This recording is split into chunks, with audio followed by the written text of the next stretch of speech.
Hi friends, तर आज मी तुम्हाला दाखवणार आहे मस्त असे बिना भाजणीचे गरमागरम थालीपीठ कसे बनवायचे ते. तर बघा, सध्या पावसाळा चालू आहे आणि मस्त पाऊस येतोय, तर नवीन नवीन रेसिपी ट्राय करायची इच्छा होते आणि रोजचं खाऊन कंटाळा येतो. तर आज म्हटलं मस्त गरमागरम थालीपीठ बनवूया. तर सगळ्यात पहिल्यांदा काय केलं बघा, इथं मी 4 हिरव्या मिरच्या, 4 ते 5 लसणाच्या पाकळ्या, थोडासा आल्याचा तुकडा आणि थोडीशी कोथिंबीर बघा मी मिक्सरला याचं छान असं अगदी ओबडधोबड वाटण करून घेणार आहे. इथं तिखटाचं प्रमाण तुम्ही तुमच्या आवडीनुसार कमी जास्त करू शकता. तर बघू शकता या पद्धतीने मी छान असं हिरवं वाटण बनवून घेतलेलं आहे. अगदी ओबडधोबड केलेलं आहे, जास्त बारीक करायचं नाही.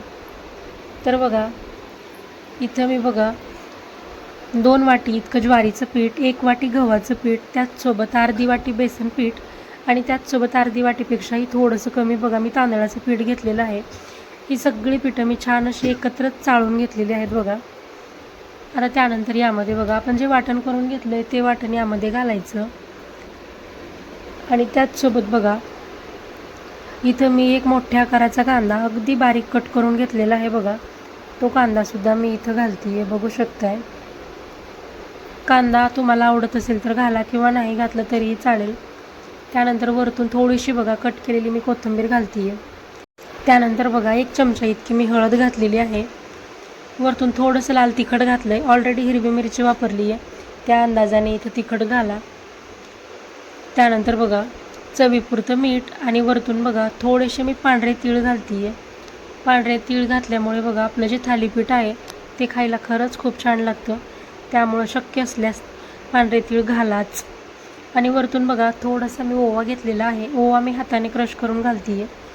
तुमच्याकडे जिरे असतील तर तुम्ही जिरेसुद्धा घाला. माझ्याजवळचे सध्या जिरे संपलेत, त्यामुळे मी फक्त ओवा घातलेला आहे. आणि वरतून बघा मी थोडीशी कसुरी मेथी घेतली आहे. कसुरी मेथीसुद्धा मी हाताने क्रश करून घालते आहे. कसुरी मेथी घातल्यामुळे सुद्धा बघा थालीपीठ खूप छान तयार होतात. आता हे सगळं जे घातलेलं साहित्य आहे आपल्याला व्यवस्थित असं मिक्स करून घ्यायचं आहे. आणि वरतून बघा थोडंसं पाणी घालून आपल्याला याची छान अशी घट्टसर कणिक मळून घ्यायची आहे. तर बघा नॉर्मली आपण चपाती बनवताना ज्या पद्धतीची कणिक मळतो सेम त्याच पद्धतीची फक्त थोडीशी घट्टसर कणिक मळून घ्यायची. बघू शकताय या पद्धतीने इथं मी कणिक मळून घेतलेली आहे. आता वरतून बघा छोट्या चमच्याने 2 चमचे इतकं तेल घालून परत एकदा ही कणिक बघा मी छान अशी मळून घेतली आहे. आता यावरती झाकण ठेवून अगदी 5 मिनिटासाठी कणिक साईडला ठेवून देणार आहे. तर त्यावरचं झाकण काढलं आहे, बघू शकता आपली कणिक छान अशी भिजलेली आहे. आता आपल्याला याची लगेच थालीपीठ बनवायला घ्यायची.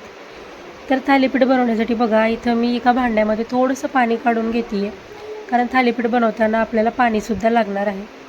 इथं मी एक कॉटनचा सुती रुमाल घेतलेला आहे, बघू शकताय. आता हा रुमाल मी पहिल्यांदा पाण्यात छान भिजवून घेते. हा रुमाल स्वच्छ आहे बघा, छान स्वच्छ धुवून घेतलेला आहे. शक्य असल्यास थालीपीठ बनवताना एखादा कॉटनचाच कपडा घ्यायचा. आता या रुमालाला बघा मी छान पाणी लावून घेतले.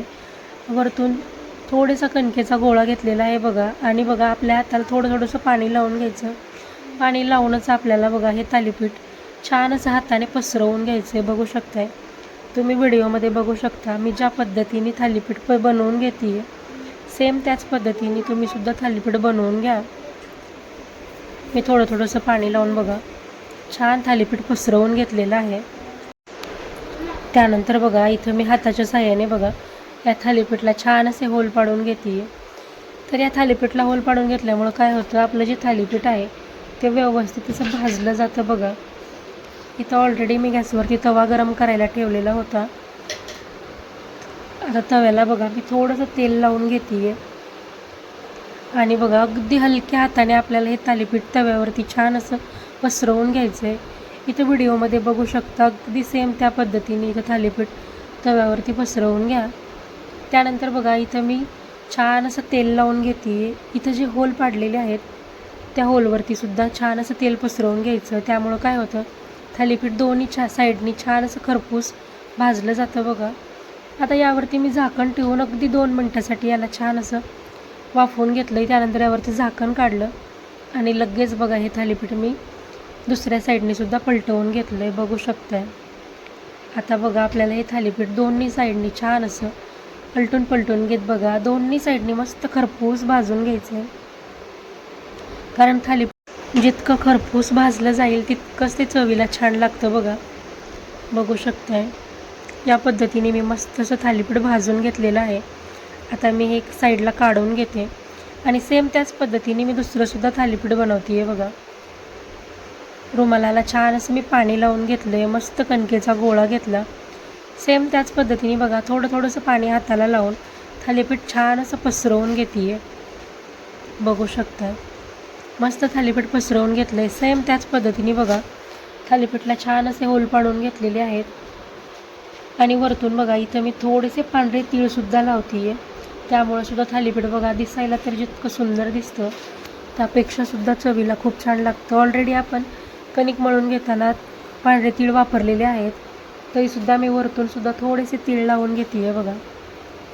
बघू शकता मस्त तीळ लावून घेतलेत आणि हाताने छान असे दाबून घेतलेत बघा, म्हणजे वरती छान असे लावून घेतलेत. सेम त्याच पद्धतीने मी तव्यावरती थालीपीठ छान पसरवून घेतलेलं आहे.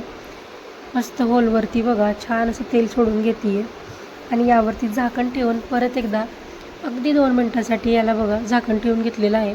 मस्त पलटवून घेते आणि थालीपीठ बघा छान असं अगदी मिडियम गॅसवरती छान खरपूस भाजून घ्यायचं.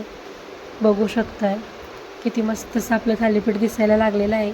इथं आपण वरतून थोडेसे तीळ लावलेत त्यामुळे सुद्धा बघा थालीपीठ मस्त दिसायला लागलेलं आहे.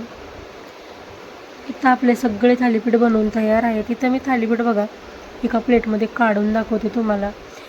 थालीपीठ सोबत खाण्यासाठी मी मस्त हिरव्या मिरचीचा ठेचा बनवलेला आहे आणि त्याचसोबत घट्ट दही घेतलेलं आहे बघा. तुम्ही हे थालीपीठ असंच खाऊ शकता किंवा बघा दह्यासोबत खाऊ शकता किंवा हिरव्या मिरचीच्या ठेच्यासोबत खाऊ शकता. खायला खूप छान लागतात आणि बनवायलासुद्धा अगदी सोपे आहेत.